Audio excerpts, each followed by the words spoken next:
tentang kami, yaitu hak waris anak di luar nikah dalam perspektif hukum Islam. Sebelum kami memulai presentasi kami, anak kami perkenalan diri. Yang pertama, nama saya Dari Tamba. Nama saya Dewa Sisinya Sensiata. Nama saya Abdullah Sempurna. Nama saya Nur Ainun. Tidak usah panjang-panjang, langsung saja kami mulai presentasi kami, yang dimana akrab akan dibacakan oleh saudari saya.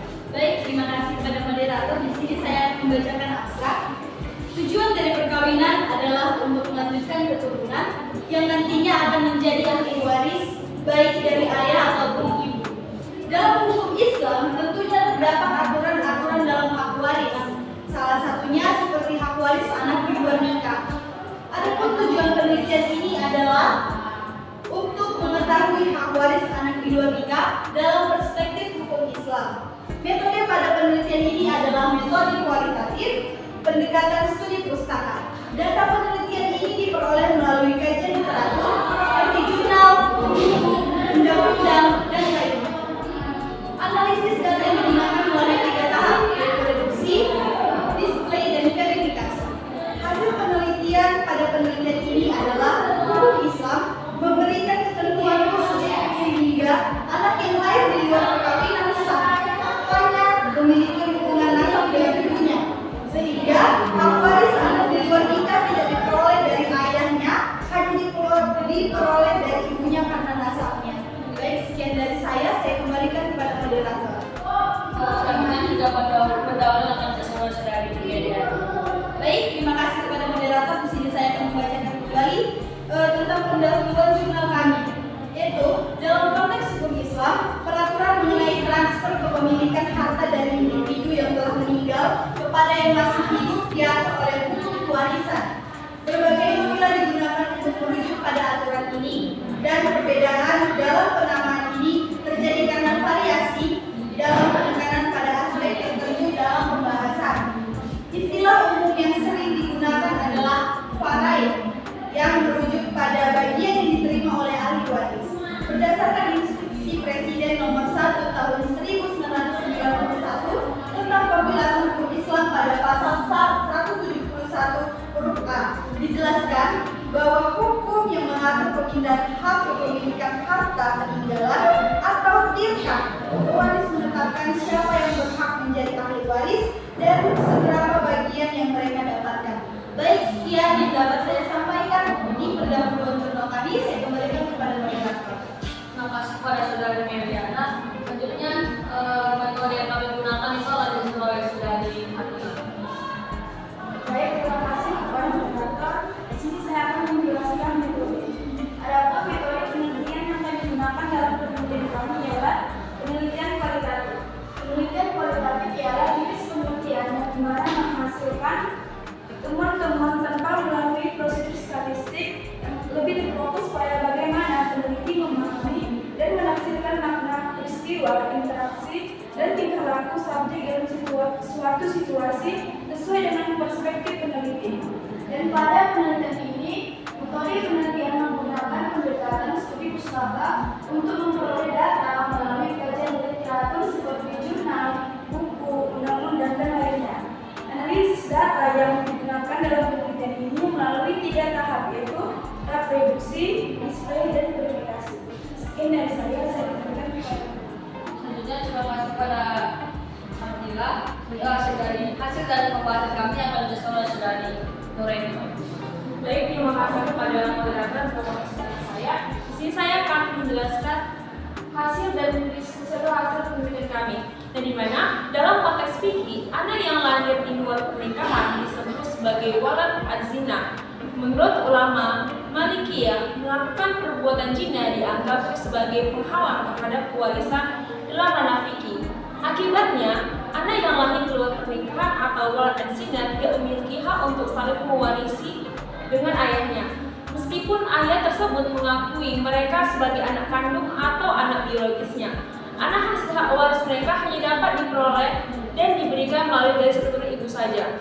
Keputusan Umar bin Khattab juga menegaskan bahwa warisan anak hasil perzinahan hanya dapat diperoleh melalui jalur ibunya.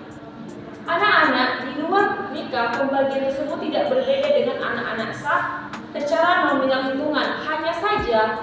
apabila ada harta yang berkaitan dengan keluarga bapak, maka dia tidak berhak mewarisi atau mendapatkan bagiannya darinya. Mereka hanya memiliki hak untuk menjalin hubungan nasab dengan ibu mereka dan keluarga dari pihak ibu. Hal ini sudah dijelaskan pada pasal 100 dari kompilasi hukum Islam yang menyatakan bahwa anak yang lahir di luar perkawinan hanya mereka dan keluarga dari pihak ibu. Oleh karena itu, jika yang meninggal adalah ayah yang terlibat dalam perbuatan zina, anak-anak hasil zina baik laki-laki maupun perempuan tidak memiliki hak waris. Namun, jika yang meninggal adalah ibu, mereka tetap memiliki hak sebagai ahli waris. Para ulama telah menyepakati bahwa anak yang lahir di luar nikah masih tetap memiliki hubungan nasab dengan ibunya dan keluarga ibunya. Tanggung jawab terhadap segala kebutuhan anak, baik yang bersifat materi ataupun spiritual, tetap menjadi tanggung jawab ibu dan keluarganya.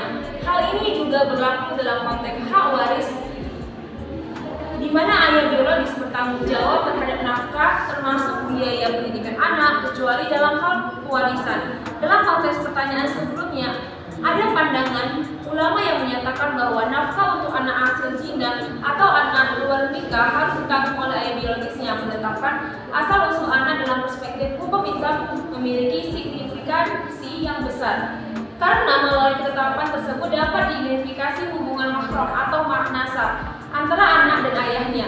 Meskipun pada dasarnya setiap anak lahir dari sperma seorang laki-laki dan seharusnya memiliki hubungan dengan ayahnya, namun hukum Islam menetapkan ketentuan khusus di mana anak yang lahir di luar perkawinan sahanya memiliki hubungan nasab dengan ibunya. Sekian dari penjelasan hasil penelitian, saya kembali kepada moderator.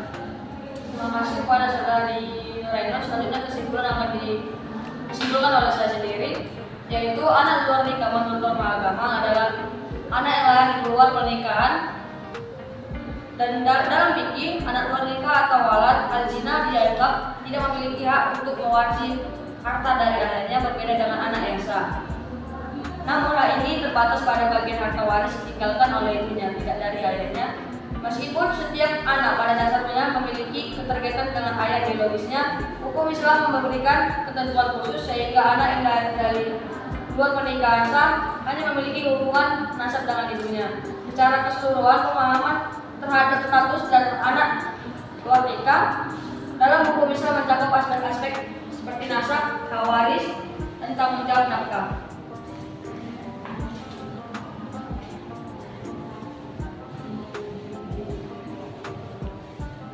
Adapun daftar pustaka yang kami ambil yaitu dari Aminul Fadilah, Rubenul Kerajaan Kamiluddin, yang berjudul Konsep Umum Populasi dan Sampel dalam Penelitian. Yang kedua itu Azizah, yang judulnya kami ambil tentang hubungan pendataan antara anak luar nikah dengan ayah biologis, analisis dalam perspektif hukum Islam, hukum positif. Dan judul yang ketiga yaitu Abdul Hamid, yang berjudul Status Anak Luar Nikah dalam perspektif fikih Islam dan hukum positif Indonesia. Selanjutnya Gani dalam judul Status Anak Luar Nikah dalam hukum waris. Dan selanjutnya Muhammad Abdullah dalam judul Waris Anak Luar Nikah, studi komparatif antara hukum Islam dan hukum perdata. Dan selanjutnya Lubis Diana, analisis yuridis pengangkatan anak dan akibat hukumnya berdasarkan penetapan Pengadilan Negeri Medan. Dan selanjutnya Nikmah dalam judul Status Anak Luar Nikah menurut hukum Islam. Selanjutnya Nurullah dalam judul Hak Waris Anak Luar Kawin dalam Islam. Dan terakhir yuridis tinjauan pencabutan hak asuh anak ibu kandungnya menurut hukum Muhammad Reza dalam judul tinjauan yuridis pencabutan hak asuh anak terhadap ibu kandungnya menurut hukum Islam. Sekian hasil presentasi kami. Jika ada salah kata, mohon maaf.